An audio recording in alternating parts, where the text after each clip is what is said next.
देखो 23 फरवरी को जो समझौता सरकार से हमारा हुआ था लिखित में, जो रात को 12:30 बजे मंत्री आए थे, वो समझौते की मांगे हैं और रीट एसआई की सीबीआई से जांच हो और गैर जमानती सख्त कानून बने और जिसमें 10 से 20 साल की सजा और गैर जमानती कानून और उनकी संपत्ति जब्त हो। साथ में जो हमारी जो टोटल 21 सूत्रीय मांगे हैं और 21 सूत्रीय मांगों में जो प्रमुख तौर पर जो मांगे हैं, जिसमें जो शिक्षा मंत्री जी दावा करते हैं कि हम भर्तियाँ जल्दी करेंगे, समय पे करेंगे, तो पिछले 100 दिन से ज़्यादा दिन हो गए रीट शिक्षक भर्ती 2018 के अभ्यर्थी बीकानेर बैठे हुए। आज वो भर्तियाँ अधूरी है, पूरी नहीं हो पाई, तो वो अभ्यर्थी न्याय मांग रहे हैं। आज पूरी विभाग और शिक्षा विभाग और शिक्षा मंत्री जी की खुद की लापरवाही है। एडवोकेट जनरल जा नहीं रहे, तारीख पे तारीख मिल रही है, तो उसकी वो भर्ती प्रक्रिया पूरी हो, एडवोकेट जनरल साहब को भेजकर उसकी केस को मेंशन करवाए, अर्जेंट सुनवाई करवाए और इस भर्ती प्रक्रिया को पूरी करें। इसके अलावा सुजानगढ़ में 14% के लिए घोषणा की थी कि फ़ोन की घंटी बजेगी, आप तो वोट दीजिए, तो वो फ़ोन की घंटी कब बजेगी बेरोजगार इंतजार कर रहे हैं। वहीं 19,000 पदों पर फंस के सेकंड ग्रेड पीटीआई भर्ती निकालने की घोषणा की थी, अभी तक वो भर्तियों की विज्ञप्तियाँ नहीं आई है। नई कंप्यूटर भर्ती का अनुदेशन भर्ती है, उसका सिलेबस विज्ञप्ति जारी हुई है। वहीं प्रयोगशाला सहायक भर्ती है 2018 चिकित्सा विभाग 1534 पे, उस भर्ती का होने का इंतजार है कि जल्द से जल्द सूची जारी हो। वहीं पंचायत राज जैन 2013 के बाद उसकी भर्ती नहीं आई है, 2100 पदों पर घोषणा की गई थी, उस भर्ती का इंतजार है। वहीं पंचायत राज एलडीसी है, फार्मासिस्ट है, रेडियोग्राफर, लैब टेक्नीशियन है।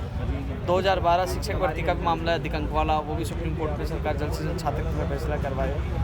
और तमाम जो 21 सूत्रीय मांगों में, चाहे टेक्निकल हेल्पर हो और चाहे वो चिकित्सा विभाग में नई भर्तियाँ निकालने की मांग हो, तमाम लंबित भर्तियों का मामला हो, तो 21 सूत्रीय मांगों को लेकर लगातार हमारा संघर्ष चल रहा है और आर पार की लड़ाई का हमने ऐलान कर दिया। कब तक आमरण अनशन चलेगा आपका? क्या कुछ आपके पैनल से या कोई सरकार का पैनल से बात होने? हमने साफ मना कर दिया है कि अब हम नहीं जाएंगे। पहले माननीय मुख्यमंत्री से मैंने मुलाकात की थी और मंत्री से मुलाकात की थी और मुलाकात करने के बाद सारी चीज़ें उनके सामने रख दी थी। अब उनके पाले में गेंद है, फैसला उनको करना है। मैंने आमरण अनशन का दूसरा दिन है, आमरण अनशन लगातार जारी रहेगा और आंदोलन की हमने कई रणनीति होते कर ली है। यदि सरकार हमारी नहीं सुनती है तो वल्लभनगर और दरियाबाद में सरकार को बड़ा खामियाजा चुकाना पड़ेगा, चाहे उत्तर प्रदेश में हमें जाना पड़े वहाँ भी जाएंगे, लेकिन लगातार हमारा संघर्ष जारी रहेगा।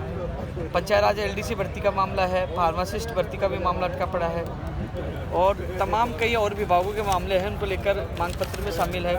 वरिष्ठ अध्यापक भर्ती है, बाहर राज्य का कोटा है, परिचालक भर्ती है, भर्ती परीक्षा में इंटरव्यू है, तमाम 21 सूत्रीय मांगों को लेकर हमारा संघर्ष जारी है। उनके लिए हम संघर्ष कर रहे हैं, लेकिन फिलहाल जो मामला अभी बना हुआ है कि अब सीबीआई से जांच भी रीट एसआई भर्ती को देनी चाहिए, दूध का दूध और पानी का पानी हो जाएगा उससे। भूपेन जी, क्या लगता है कि जब बत्तीलाल पकड़ में आ गया तो उसके बाद कहीं ना कहीं सरकार की पोल खुलती हुई नजर आ रही है कि जब परीक्षा थी उससे पहले ही पेपर आउट हो गया था? इसको लेकर अब आपका क्या स्टैंड है? क्या आप चाहते हैं कि ये परीक्षा रद्द हो या फिर कोई दूसरा कोई उपाय चाहते हैं? देखो, मैंने आज तक कभी रद्द के लिए कहा ही नहीं, ना कह रहा हूँ। मैं तो चाहता हूँ सीबीआई से जांच हो, बड़े हाथी पकड़े जाएँ, इसमें पीछे कौन कौन है। मैंने एग्जाम से पहले कहा था जगदीश बिश्नोई को गिरफ्तार करो और अब जगदीश बिश्नोई का नाम भी आ रहा है। तो सीबीआई की जांच होगी तो कहाँ से पेपर आया, कहाँ गया, किस किस के पास गया और इन भजनलाल, बत्तीलाल, इन सब लालों के पीछे किस हलाल करने वाले व्यक्ति का हाथ है वो भी पता चले, तो तह तक जाए, आगामी सख्त कानून बने भर्तियों के लिए। और मैं तो ये चाहता हूँ कि जिस प्रकार इसमें सीबीआई के लिए सरकार को खुद को आगे आना चाहिए। सरकार दावा करिए कि पारदर्शिता के साथ भर्ती हुई है, तो सरकार को घबराने की आवश्यकता नहीं है, शिक्षा मंत्री जी को भी घबराने की आवश्यकता नहीं है। वो सीबीआई से जांच दे, दूध का दूध और पानी का पानी हो जाएगा। इससे क्या होगा, गड़बड़ियाँ नहीं निकलेंगी तो भर्ती रद्द भी नहीं होगी और शिक्षा मंत्री का भी स्तर ऊंचा हो जाएगा कि देखो शिक्षा मंत्री सीबीआई को जांच दी और कुछ गड़बड़ियाँ नहीं निकली, तो घबराने की आवश्यकता नहीं है, जांच करवानी चाहिए। और जांच में गड़बड़ियाँ पाई गई तो सब तय रद्द होगी भर्ती। तो हम मांग करें सीबीआई की जांच। आमरण अनशन को लेकर आपको ये भी पता है कि आपके स्वास्थ्य पर कितना प्रभाव पड़ेगा, फिर भी आमरण अनशन पर बैठे रहे? देखो, कांग्रेस सरकार ये कहती है कि हमारी सरकार गांधीवादी विचारधारा के आधार पे, वो उसके नियमों पर उनको फॉलो करती है, उसकी पार्टी है, तो मैं भी गांधीवादी विचारधारा से आमरण अनशन पर बैठा हूँ और अब सरकार से ये मांग कर रहे हैं कि जल्द से जल्द हमारी मांगों को माने, अन्यथा मैं कह रहा हूँ पूरी कांग्रेस सरकार को गंभीर परिणाम आने वाले समय में भुगतने पड़ेंगे। क्या कुछ जो उपचुनाव हैं अभी राजस्थान के अंदर, उसको भी लेकर कुछ रणनीति आप लोगों ने बनाई है? देखो, जितने दिन हम यहाँ धरने पे, अनशन पे गुजार रहे हैं, जितने घंटे बीत रहे उतने घंटों में उनके वोट भी कम हो रहे हैं। हर प्रदेश में हर जगह हमारे युवा हमसे जुड़े हुए हैं तो सरकार को गंभीर परिणाम तो भुगतने पड़ेंगे, उपचुनाव भुगतने पड़ेंगे, आने वाले समय में भुगतने पड़ेंगे। और आने वाले समय में बड़ी रणनीतियाँ और हमने तैयार कर रखी है। यदि सरकार हमारी मांगें नहीं सुनती है तो हर जगह हर नेता का विरोध होगा। हर पोस्टर जो राजस्थान में चिपके हैं उसको राजस्थान के युवा फाड़ने का काम भी करेंगे। विरोध गंभीर रूप से देखने को मिलेंगे आने वाले समय में यदि सरकार हमारी मांगें नहीं सुनती है। मुख्यमंत्री से आपकी बात हुई थी, बावजूद इसके वापस आप आमरण अनशन पर बैठ गए, क्या वहाँ से आश्वासन या कुछ मिला नहीं आपको? देखो, परिणाम नहीं मिला, आश्वासन तो मिला, लेकिन आश्वासन से काम चलने वाला नहीं है। माननीय मुख्यमंत्री से मुलाकात की, मैंने मंत्रियों से मुलाकात की, प्रताप सिंह खाचरियावास यहाँ भी आए, तो केवल आश्वासन मिला। आश्वासन से कब तक युवा बेरोजगार जिंदा रहेंगे? आश्वासन ही हमें परिणाम चाहिए, और परिणाम के लिए ही मैं खुद यहाँ अनशन पे बैठा हूँ, मेरे साथी यहाँ बैठे हैं। तो इस बार हमने आर पार की लड़ाई का ऐलान किया, हमें आश्वासन ही हमें परिणाम चाहिए। भूपेंद्र जी, लास्ट सवाल आपसे, क्या आपके पीछे कुछ राजनीतिक ताकतें हैं जो ये आपसे ये सब कुछ करवा रही हैं?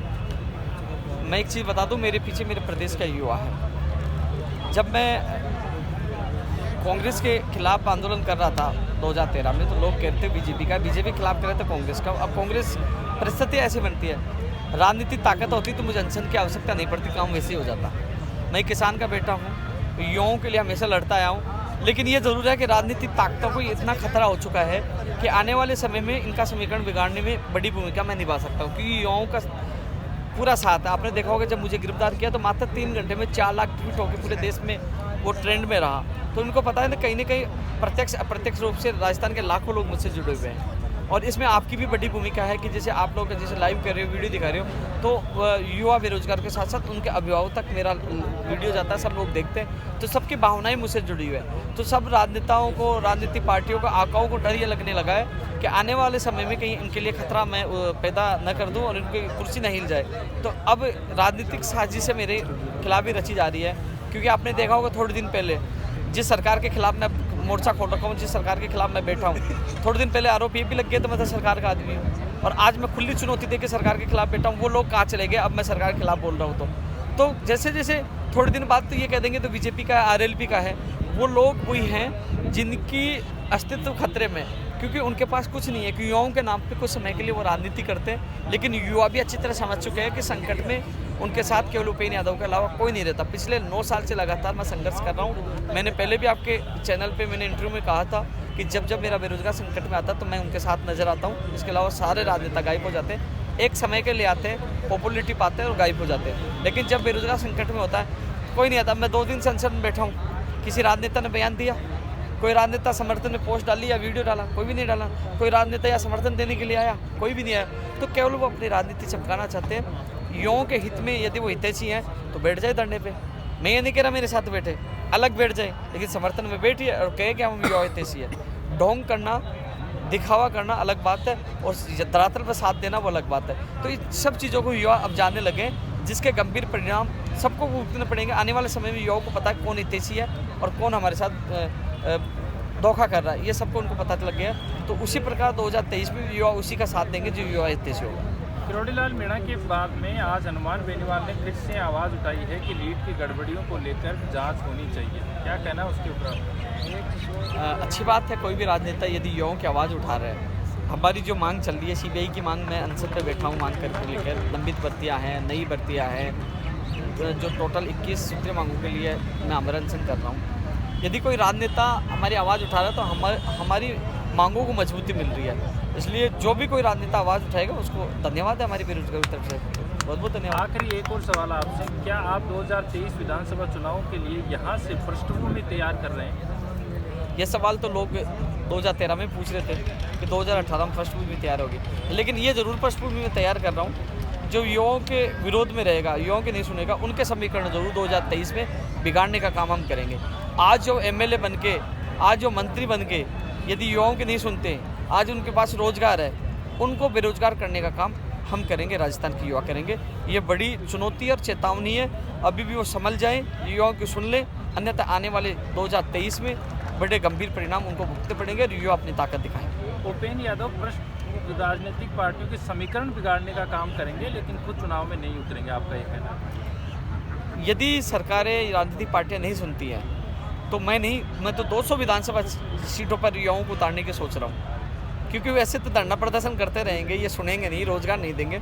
तो कम से कम उनका रोजगार सुनेंगे, छीनेंगे और कम से कम हमारे बेरोजगार हमारी आवाज़ विधानसभा में उठाएंगे। 200 विधानसभा में हम टक्कर ले सकते हैं, हमारी मांगे नहीं सुनी तो। और ये आपका आमरण अनशन जब तक मंत्री यहाँ आकर आपसे ज्ञापन नहीं लेते तब तक ये जारी रहेगा? ज्ञापन नहीं, हमारा जो मांग पत्र है, जो हमारी मांगे वो नहीं मानते हैं, जब तक हमारा आमरण अनशन जारी रहेगा। हमें आश्वासन नहीं, हमें परिणाम चाहिए। और साहब मैं पहले दिन से मना कर दिया था, कल भी प्रशासन ने कहा था वार्ता करवा दे, आज भी प्रशासन ने कहा था वार्ता करवा दे। मैंने साफ कह दिया, हम मुख्यमंत्री जी से वार्ता कर चुके हैं, मंत्रियों से वार्ता कर चुके हैं, हमें उस समय भी आश्वासन मिला, हमारी सारी समस्याएं मांग पत्र हमने सौंप दिया है, हमें परिणाम चाहिए। हालांकि विभागों ने कई, अभी जो मेरे साथियों से सूचना मिली है कि कई विभाग हमारी जो मांग पत्रों को लेकर एक्सरसाइज शुरू कर दिया है। अब इसमें वो सचेत तो हो गए, लेकिन हमें आश्वासन नहीं, परिणाम चाहिए। परिणाम नहीं मिल जाए तब तक हमारे सरकार के खिलाफ खुला मोर्चा और संघर्ष जारी रहेगा।